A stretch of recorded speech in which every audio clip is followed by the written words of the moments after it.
बघा आता इथं आपली या ठिकाणी लिस्ट बनवून रेडी आहे, बरोबर आहे की नाही?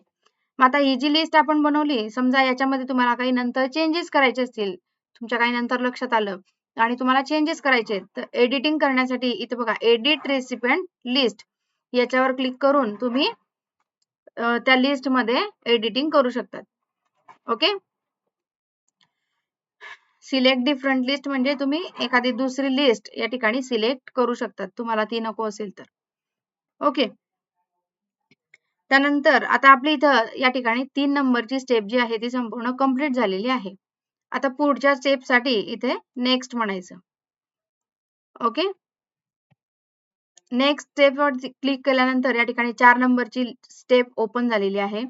याच्यामध्ये बघा इथे ऍड्रेस ब्लॉक आहे, ग्रीटिंग लाईन आहे, इलेक्ट्रॉनिक पोस्टेज आहे. असं तुम्ही इथं ऍड्रेस वगैरे टाकू शकतात. ओके. आता बघा आपण जी लिस्ट तयार केलेली आहे, आता त्याचा उपयोग कसा करायचा? आता ज्या ठिकाणी आता आपलं लेटर रेडी आहे, आपल्याला इथे नाव टाकायचं आहे त्या व्यक्तीचं, बरोबर आहे की नाही? मग इथे कशा पद्धतीने टाकायचं? आधी या ठिकाणी कर्सर आधी सेट करून घ्यायचा. ज्या ठिकाणी आपल्याला नाव टाकायचं आहे त्या ठिकाणी कर्सर सेट करायचा आणि मग इथे यायचं मोर ऍटम्स मध्ये यायचं. मोर ऍटम्स वरती क्लिक केल्यानंतर अशा प्रकारची विंडो या ठिकाणी ओपन होते.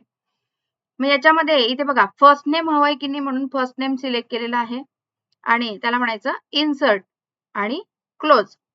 म्हणजे बघा इथं फर्स्ट नेम येणार आणि थोडा आपण इथं स्पेस देऊया, कारण फर्स्ट नेम आणि लास्ट नेम याच्यामध्ये स्पेस असतो की नाही, बरोबर? म्हणून आपण त्या ठिकाणी स्पेस दिला. पुन्हा मोर ऍटम्स वरती गेली, लास्ट नेम सिलेक्ट केला आणि इथे म्हटलं इन्सर्ट, पुन्हा या ठिकाणी क्लोज. त्यानंतर खालच्या लाईनवर आली मी, इथे या ठिकाणी आपल्याला ऍड्रेस टाकायचा आहे. म्हणजे काय की ज्या ज्या ठिकाणी आपल्याला जो ब्लॉक टाकायचा असेल त्याला आधी कर्सर सेट करत जायचा. ओके. मोर ऍटम्स वर गेली पुन्हा. आता या ठिकाणी ऍड्रेस टाकायचा आहे, ऍड्रेस लाईन सिलेक्ट केलं, या ठिकाणी म्हटलं इन्सर्ट आणि देन क्लोज. पुन्हा या ठिकाणी एंटर केला. आता मला इथे सिटी नेम टाकायचा आहे. पुन्हा मोर ऍटम्स वर गेली, इथे म्हटलं सिटी सिलेक्ट केला, त्यानंतर इन्सर्ट आणि क्लोज. ओके. आता बघा इथं मला या ठिकाणी आता डिअरच्या पुढे आपण डिअर त्या व्यक्तीचं नाव टाकतो की नाही, मग असं ज्याला आपण लेटर पाठवतो आहे त्याचं नाव टाकायचंय म्हणून पुन्हा या ठिकाणी कर्सर सेट केला. पुन्हा इथे मोर ऍटम्स वर आली आणि इथे फर्स्ट नेम हवाय म्हणून फर्स्ट नेम इन्सर्ट आणि क्लोज. अशी प्रोसिजर तुम्हाला करायची. लास्ट नेमची गरज असते का आपल्याला तिथे? नाही, म्हणून फक्त फर्स्ट नेम हवाय म्हणून फक्त फर्स्ट नेम ठेवला. ही झाली आपली चौथी स्टेप संपूर्ण कंप्लीट झालेली आहे. एखाद्या स्टेपच्या तुम्हाला रिव्हर्स जायचं असेल बॅक, समजा तुम्हाला परत 3 नंबरच्या स्टेपमध्ये काही एडिटिंग करायचं आहे म्हणजे मागे जायचंय रिव्हर्स, त्या ठिकाणी प्रिव्हियसचा तुम्ही यूज करू शकतात. प्रिव्हियसने काय होणार की तुम्ही मागच्या स्टेपवर पुन्हा जाणार. ओके. आता चौथी स्टेप आपली या ठिकाणी कंप्लीट झालेली आहे. मग आता पुढची 5वी स्टेप साठी मी इथे नेक्स्ट म्हटलं. 5वी स्टेप आली. बघा 5व्या स्टेपला आल्यानंतर इथे काय झालं की आपण जे ब्लॉक्स टाकले होते त्या ठिकाणी बरोबर त्या व्यक्तीचं नाव आलेलं आहे, first name, last name, address. Okay. अशा पद्धतीने आलेलं आहे आणि या ठिकाणी एका व्यक्तीचं लेटर आपलं तयार झालेलं आहे. दुसऱ्या व्यक्तीचं बघण्यासाठी या ठिकाणी आपल्याला ऍरो कीचा यूज करावा लागणार. बघा इथे ऍरो वरती आली मी, इथे त्याच्यावर क्लिक केल्यानंतर दुसऱ्या व्यक्तीचं नाव या ठिकाणी आलेलं आहे. ओके. पुन्हा तिसऱ्या व्यक्तीचं नाव आलं लक्षात, अशा पद्धतीने. पण आता हे काय आहे की आपल्याला एकेका व्यक्तीचे लेटर बघण्यासाठी लेटर तेच आहे पण फक्त व्यक्तीचे नाव चेंज होत आहेत. पण मला सेपरेटली करायचं आहे, प्रत्येक व्यक्तीचं लेटर हे सेपरेट यायला पाहिजे, म्हणजे प्रत्येकाचे पेजेस हे सेपरेट यायला पाहिजे. मग त्यासाठी आता या ठिकाणी आपल्याला 6 नंबरची स्टेप जी आहे ती फॉलो करावी लागणार. ओके. बघा आता मी काय केलं, इथं नेक्स्ट म्हटलं आणि 6 नंबरच्या स्टेपवर आले. 6 नंबरच्या स्टेपवरती आल्यानंतर या ठिकाणी 2 ऑप्शन्स त्याने आपल्याला दिलेले आहेत. बघा आता प्रिंट काढायची असेल समजा तुम्हाला या लेटरची, तर तुम्ही डायरेक्टली प्रिंट काढू शकतात. किंवा आता समजा तुम्हाला लेटर प्रत्येकाचे सेपरेट हवे आहेत आपल्याला, म्हणून हा सेकंड ऑप्शन वरती मी क्लिक केलं. एडिट इंडिव्हिज्युअल लेटर्स यावरती क्लिक केल्यानंतर अशा प्रकारची विंडो या ठिकाणी ओपन झालेली आहे.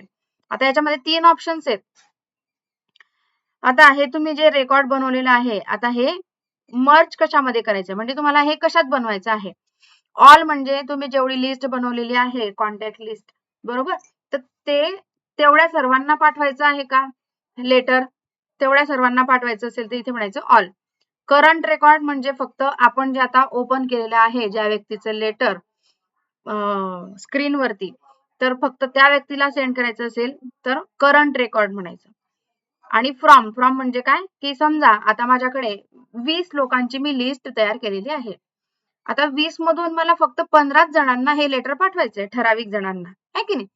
मग अशा वेळेस काय करायचं की इथं फ्रॉम वरती क्लिक करून तुम्ही त्याच्यामध्ये इथे 1 to 15 म्हणजे लिमिटेशन तुम्ही या ठिकाणी दाखवू शकतात. आलं लक्षात, म्हणजे फक्त तेवढ्याच व्यक्तींना ते लेटर जाणार.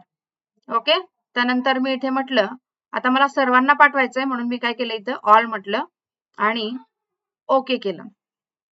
बघा ओके केल्यानंतर आपली 6वी स्टेप या ठिकाणी कंप्लीट झालेली आहे. म्हणून आपला मेल मर्जचा विझार्ड जो आहे तो या ठिकाणी चालला गेलाय.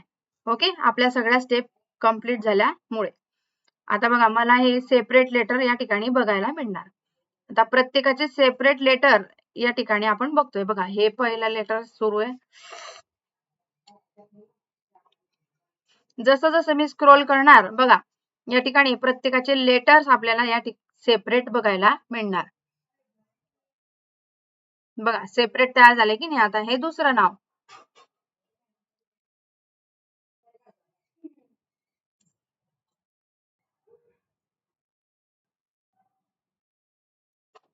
हे बघा, आणि हे तिसरं.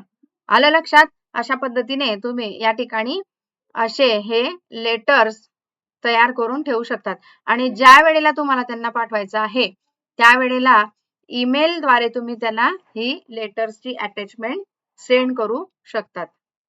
आलं लक्षात. अशा पद्धतीने एकाच टायमाला कमी वेळेमध्ये जास्तीत जास्त लोकांना आपण ईमेल सेंड करू शकतो. या ठिकाणी आपला मेलिंगच्या स्टेप्स ज्या आहेत आणि हे तुम्ही सेव्ह करून ठेवू शकतात आणि ज्या वेळेला तुम्हाला पाठवायचंय त्यावेळेला ही अटॅचमेंट म्हणून तुम्ही ईमेलला अटॅच करू शकतात. आलं लक्षात. बघा आता ह्या ज्या स्टेप मी तुम्हाला शिकवल्या ही एकदम सोपी पद्धत आहे मेलिंगची. ओके, आणि जर का तुम्हाला सेपरेट करायचं असेल, आता मी हे स्टेप्स लागोपाठ सांगितल्या, तुम्हाला सेपरेट करायचे असतील तर आपण ज्या स्टेप शिकलो ह्या सगळ्या एक एक स्टेप या ठिकाणी फ्रंटला त्यांनी स्पेशल कमांड दिलेल्या आहेत. बघा इथं एनव्हलप आहे, लेबल्स आहे, जी आपली पहिली स्टेप होती. सिलेक्ट रेसिपियंट्स मध्ये स्टार्ट मेल मर्ज मध्ये या ठिकाणी बघा वरती लेटर्स, ईमेल वगैरे हे सगळे पहिल्या स्टेपच्या आपल्या कमांड्स आहेत ज्या त्यांनी सेपरेट दिलेल्या आहेत. सिलेक्ट रेसिपियंट्स मध्ये या ठिकाणी आपण जी नवीन लिस्ट तयार केली ती इथूनही तुम्ही तयार करू शकतात. इथे तुम्हाला सेपरेट स्पेशल वेगळ्या वेगळ्या कमांडचा यूज करावा लागणार. आलं लक्षात. अशा पद्धतीने या सगळ्या कमांड्स इथे दाखवलेल्या आहेत जे आपण एकाच कमी वेळेमध्ये शिकलो. आलं लक्षात. ओके, मग या ठिकाणी आपला मेलिंग नावाचा जो मेनू आहे तो संपूर्ण कंप्लीट झालेला आहे. ओके.